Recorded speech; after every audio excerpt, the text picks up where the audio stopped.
Imaginez un pays plus peuplé que la Russie, un pays où plus de 100 millions de personnes vivent dans une pauvreté extrême, où un enfant sur trois ne va pas à l'école, où l'armée ne contrôle pas les frontières, où des terroristes ont pris le contrôle de provinces entières, où le gouvernement se contente de faire semblant de tout maîtriser. Ce n'est pas une fiction, c'est le Nigeria, le plus grand pays d'Afrique et l'un des plus menacés d'effondrement. Dans ce film, vous découvrirez l'histoire d'un État qui possède tout et qui pourrait ne pas survivre aux 10 prochaines années. Le Nigeria n'est pas seulement un autre pays en crise, c'est une bombe à retardement pour tout le continent.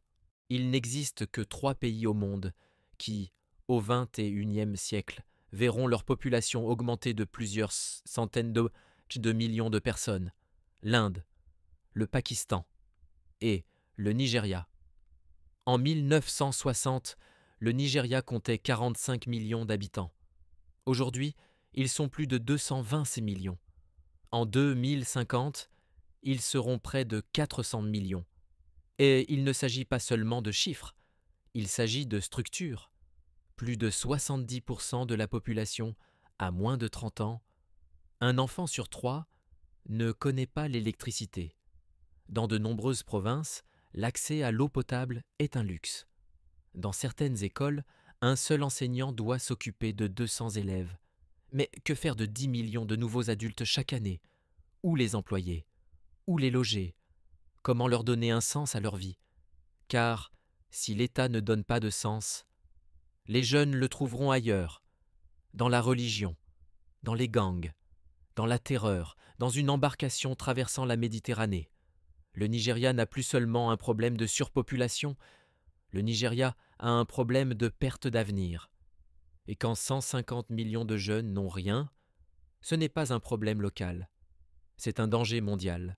Le Nigeria est une fiction créée par le colonialisme. Les Britanniques ont assemblé, sans demander l'avis de personne et sans aucun plan, des centaines de tribus, de langues et de religions en un seul État.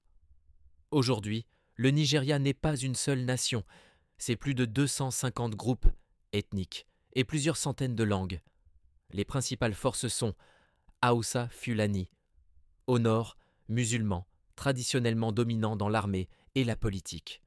Yoruba, à l'ouest, chrétiens et musulmans, élites influentes et puissantes dans les affaires. Igbo, au sud-est, chrétiens, leaders dans l'éducation, la finance et la sécession. Car le sud-est a déjà tenté de se séparer. En 1967, la République du Biafra a vu le jour. Le Nigeria a répondu par la guerre, 3 ans de conflit. Entre 1 et 2 millions de morts, principalement de faim. Le Biafra a été écrasé, mais jamais oublié. Aujourd'hui, dans les rues d'Enugu, d'Aba et d'Owerri, les drapeaux du Biafra réapparaissent. Les manifestations reprennent. La police tire à nouveau. Les leaders séparatistes sont arrêtés. Mais que se passera-t-il si, cette fois, on ne parvient pas à les arrêter? Le Nigeria est un État sur le papier. En réalité, c'est une cage géopolitique. L'explosion peut se produire à tout moment. Si vous voulez comprendre ce qu'est réellement le Nigeria, ne regardez pas le Parlement, regardez les bidonvilles. Rien qu'à Lagos, plus de 70% des habitants vivent dans des quartiers informels, dans des cabanes faites de tôle, de bois et de plastique, sans eau, sans égout, sans électricité, sans adresse, sans papier, sans avenir. Les plus grands sont Makoko, la Venise de la pauvreté, construite sur l'eau, soutenue par des pieux. Ajegunle, autrefois symbole de musique et d'énergie de rue, aujourd'hui marqué par l'effondrement des infrastructures et la violence. Agege, Ijora, Mushin, des zones où la police ne met pas les pieds, ou alors armée. À Makoko, il n'y a pas d'hôpital. À Ajegunle, il n'y a pas d'égout. À Mushin, les maisons s'effondrent chaque année après les pluies. Et pourtant, les gens y restent, parce qu'ils n'ont nulle part où aller. Les bidonvilles, ce n'est pas seulement la pauvreté. Ce sont des villes parallèles, privées, à l'intérieur de la ville. On y trouve des écoles gérées par des ONG, des boutiques, des coiffeurs, même des bureaux de vote. Et l'État? L'État n'existe que lorsqu'il vient détruire. À Lagos, au lieu de construire de meilleurs logements, les autorités empoisonnent souvent des bulldozers. Sans avertissement, sans indemnisation, les habitants perdent tout en quelques heures. Le Nigeria ne s'est pas effondré. Le Nigeria ne s'est jamais construit pour ses 100 millions les plus pauvres. Les bidonvilles sont le résultat de ce choix. À Bruxelles, on parle de chiffres. Dans les médias, de vagues migratoires. Mais ce n'est pas une vague. C'est le début d'un tsunami. Le Nigeria n'est pas la Syrie. La Syrie ne compte pas 21 millions d'habitants. Le Nigeria en compte plus de 221 millions. Et en 2050, ce sera plus de 400 millions. Rien qu'au Nigeria, plus de 60 millions de personnes souhaitent quitter le pays définitivement. C'est plus que toute la population de l'Italie. Et bien plus que ce que l'Union européenne pourra jamais accueillir. Chaque instabilité, chaque conflit, chaque effondrement monétaire augmente le nombre de ceux qui partiront vers le nord, à travers le désert, à travers la mer, à travers des frontières mal fermées. Le Nigeria va-t-il submerger l'Europe? Non, si nous agissons intelligemment. Oui, si nous continuons simplement à construire des murs. Car le Nigeria n'est pas seulement une tragédie locale. C'est une crise d'exportation pour l'avenir, une crise qu'aucun pays n'arrêtera s'il ne commence pas à en comprendre la cause. Si le Nigeria est déjà en train de s'effondrer, c'est ici, dans le nord, que la chute est la plus visible.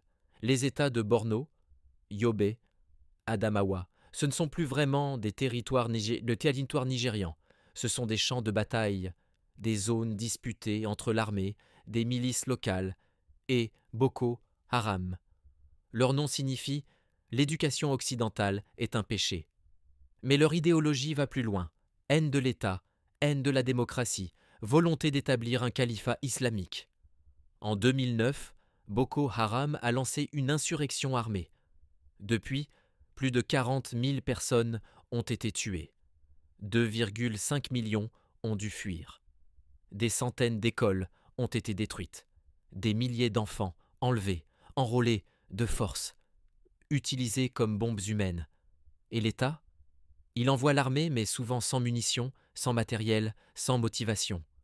Il y a des soldats qui se battent par conviction. Mais il y en a aussi qui vendent des informations à l'ennemi. Boko Haram n'est plus seulement une milice, c'est un État parallèle. Ils ont leurs tribunaux, leurs impôts, un code fondé sur la charia. Pour beaucoup d'habitants, c'est la seule autorité visible. Et si quelqu'un s'y oppose? Enlèvement, exécution. Les secours arriveront trop tard, ou n'arriveront jamais. Et Boko Haram n'est pas seul. En 2016, une faction encore plus brutale a émergé, ISWAP, l'État islamique en Afrique de l'Ouest, lié à Daesh, mieux armé, plus stratégique. L'armée nigériane perd du terrain et les civils vivent dans la peur, non pas d'un seul camp, mais de tous les camps. Le Nigeria, c'est le chaos. Mais pas seulement. Ses voisins, au lieu d'être un arrière-plan sûr, brûlent, eux aussi. Niger, un pays pris par l'armée en 2023, coup d'État militaire. Le pouvoir renversé, les frontières fermées, la CEDEAO menace d'intervenir, mais rien ne se passe. Le Niger, partenaire clé de l'Occident dans la lutte contre les djihadistes, se tourne soudain vers la Russie. Au sud, la frontière avec le Nigeria sert au trafic. Au nord, les djihadistes. Au centre, aucun avenir. Burkina Faso, un État fantôme. Autrefois, une république tranquille. Aujourd'hui, l'un des pays les plus sanglants du monde.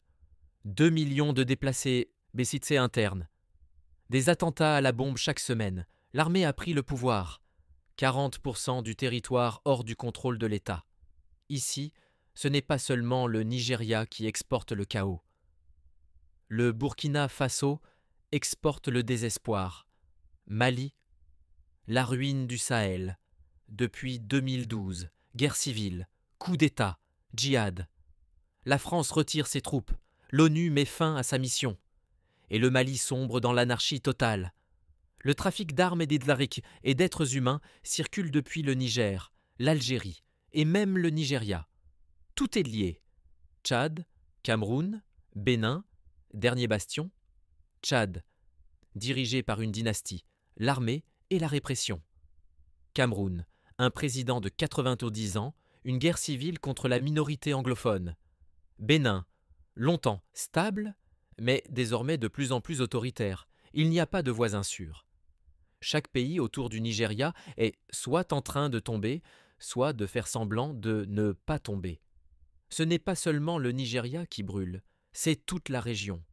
Le Nigeria est le joueur principal, mais ses voisins sont des barils de poudre. Dans quelques années, l'Afrique de l'Ouest pourrait se transformer en un couloir d'instabilité, de violence et de régime militaire. Déjà aujourd'hui, plus de 450 millions de personnes vivent dans la zone CEDEAO. Et de plus en plus ignorent qui gouverne, ou si un gouvernement existe encore. Autrefois, il y avait l'espoir, intégration, développement, démocratie. Aujourd'hui, des chars, des drapeaux de colonels, des manifestations pro-russes, des frontières fantômes. Le Nigeria s'effondre, mais pas seul. Il entraîne la région vers le bas. Ou bien, c'est la région qui l'aspire au fond. Le Nigeria est assis sur du pétrole, et c'est justement à cause de ce pétrole qu'il meurt. C'est le pays le plus riche d'Afrique en termes de production pétrolière. Il produit plus de 1,2 million de barils par jour. Le pétrole représente 95% des exportations et plus de 80% du budget de l'État. Et pourtant, il n'y a pas de raffinerie. Le Nigeria importe son carburant. Où va l'argent du pétrole? Sur des comptes cachés à Dubaï, dans les campagnes électorales des politiciens, dans les résidences privées d'élite qui n'osent même plus se montrer dans la rue. Et le delta du Niger, la région d'où vient le pétrole, ressemble aujourd'hui à une zone de catastrophe écologique. Des centaines de milliers de litres de pétrole se déversent dans les rivières. Les enfants tombent malades.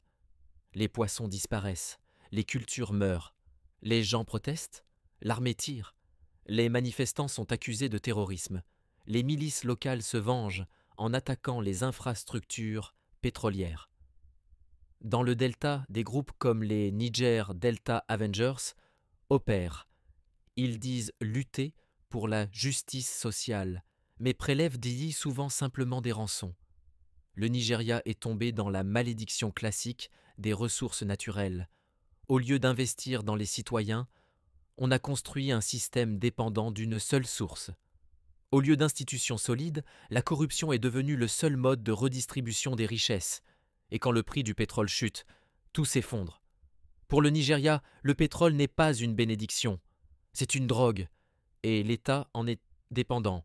Il s'autodétruit un peu plus chaque jour. Chaque année, le Nigeria perd des centaines de milliers de personnes. Pas au sens statistique, au sens physique. Les gens fuient.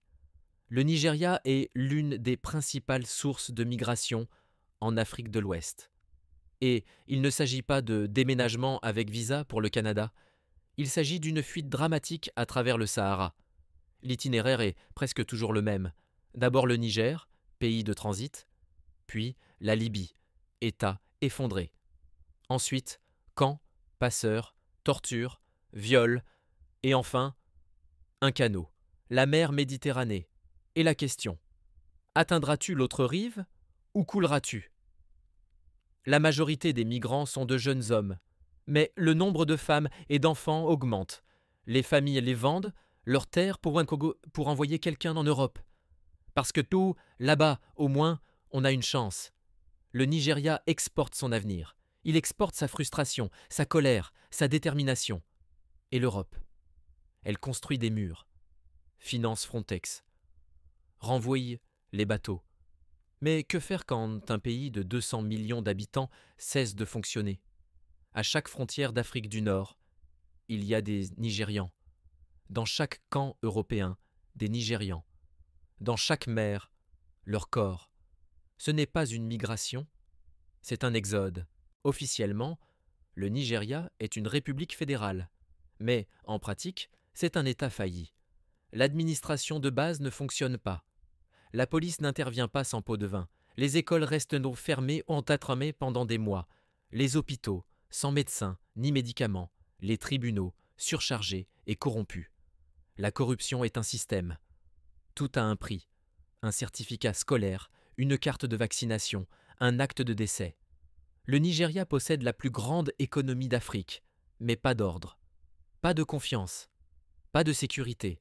Les milices religieuses et ethniques créent des structures parallèles. Elles font appliquer la loi, elles collectent les impôts, elles rendent leur propre justice. Pour des millions de Nigérians, l'État n'existe pas. Il n'y a que des boss locaux, parfois meilleurs, le plus souvent pires, mais au moins ils sont présents. Le Nigeria est une simulation d'État, et tous ceux qui y vivent le savent. Chaque État a son seuil de tolérance, sa limite face au chaos, le point de non-retour. Le Nigeria est-il en train de franchir ce point? Aujourd'hui, les experts envisagent 3 scénarios possibles pour l'avenir du Nigeria. Scénario 1. Conflit interne et désintégration. Dans ce cas, une crise majeure éclate. Les séparatistes du Sud proclament l'indépendance. Le Biafra revient. L'armée intervient, mais désorganisée, corrompue, incapable d'agir efficacement. Le Nord se détache également, sous la forme d'un califat islamique ou d'une république autonome. Hausa Fulani. À l'ouest, les Yoruba déclarent l'indépendance de l'État d'Oduduwa. Le Nigeria se fracture. Un nouveau Soudan, une nouvelle Syrie, une nouvelle Libye, des centaines de milliers de morts, un exode massif, l'effondrement de toute la région. Scénario 2. Dictature militaire et crise gelée face au chaos. L'armée prend le pouvoir. La démocratie est suspendue. La censure s'intensifie. Les manifestations sont réprimées. Séparatistes, terroristes, militants des droits humains, tous sont emprisonnés. Le Nigeria devient une dictature façon année 1980. Un scénario de Katavazi. Stabilité sans liberté, sans réforme, sans développement, mais avec l'apparence de l'ordre, et une nouvelle génération d'oligarques militaires. Scénario 3. Réforme et fédéralisation. Le moins probable, mais théoriquement possible. Le Nigeria engage des réformes radicales, décentralisation du pouvoir, élections transparentes, reconstruction des institutions locales, lutte contre la corruption. L'armée se retire. La société civile gagne en influence. Le Nigeria cesse d'être une coquille vide et redevient progressivement un véritable État. Mais cela demande du temps et du courage. 2 choses qui, aujourd'hui, manquent cruellement au Nigeria.